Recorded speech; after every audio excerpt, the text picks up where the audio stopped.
Have you ever been in a situation where you've been on a hot streak in sales for like several weeks? You've been making good deals, you've been making lots of progress in your business, but then all of a sudden, like, your luck kind of stops, or you just get kind of like bored with sales, and you lose motivation with it, and you don't really want to do it anymore.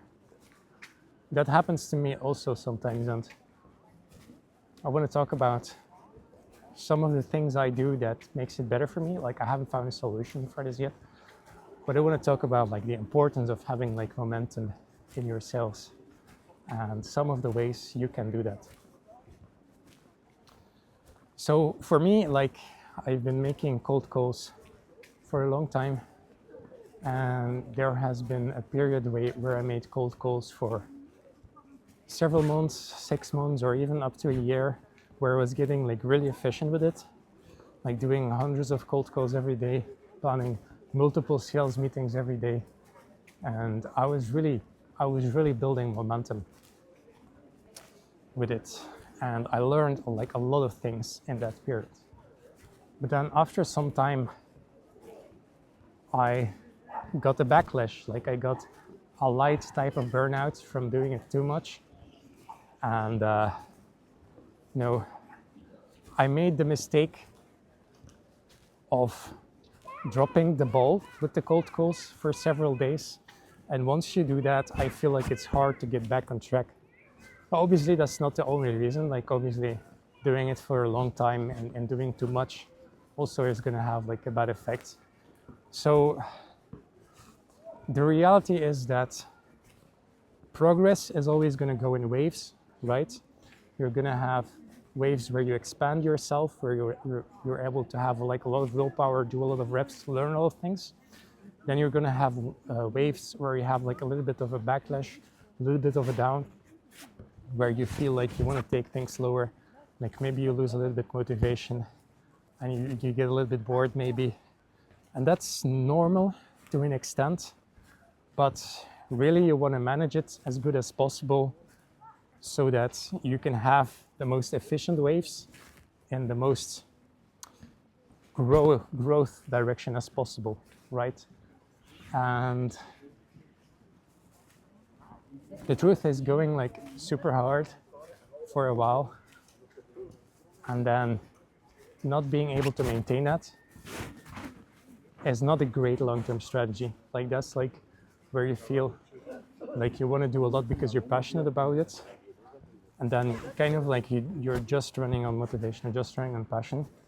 And I think like that sometimes has like a backlash, right? Typically that leads to a place where you then don't maintain that over the long term. And that's the dangerous type of things that you want to avoid. But it's difficult to nuance this because progress is often in waves. But the difficulty of it, if you want to make long-term progress, it's like you still want to have that willpower, you still want to have like that energy of like forcing yourself like a little bit to do things.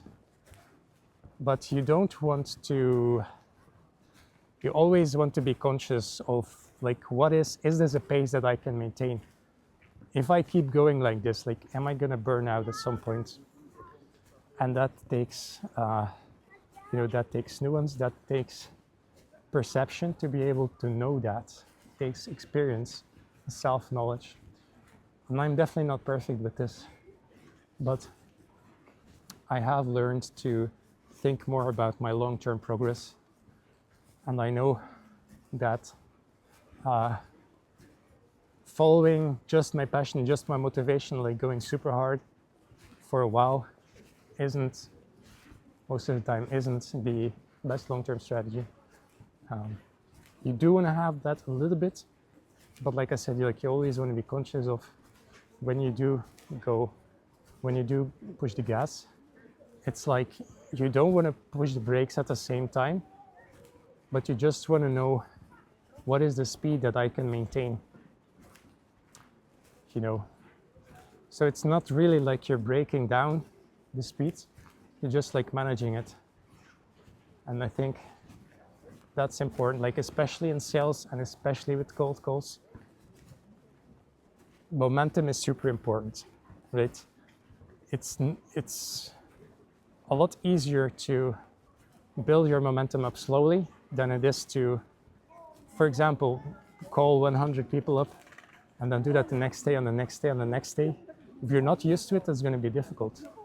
But on the other hand, if you start with calling 10 or 20 people up, and then you slowly work yourself up, like maybe like you do three cold calls extra every day. So 20, 23, 26, 29, until you get to a pace that you feel like this is like a good pace that I can maintain in the long term. And then you can sort of maintain that with the appropriate like waves as well. So that's what I say. With sales meetings, it is a little bit different. But you know, I'm not a sales rep personally. I do my cold calls and I then have my sales meetings for my cold calls because I am running my agency. So with sales meetings, like it is a little bit more skilled sometimes because like you're having a longer conversation. I think it takes more people skills to do sales meetings, but it does take more like often ability to deal with rejection and cold calls. But yeah, both of them are like difficult and both of them depend on like how hard you choose to take it and choose to go with it. So, you know, the choice is up to you on how good and how far you want to progress with it. But yeah, I'm not gonna make this video too long because I don't have that much energy and inspiration, but I hope you learned something from it. Feel free to comment, share ideas, check out my next video if you want. I'll see you guys next time. Cheers.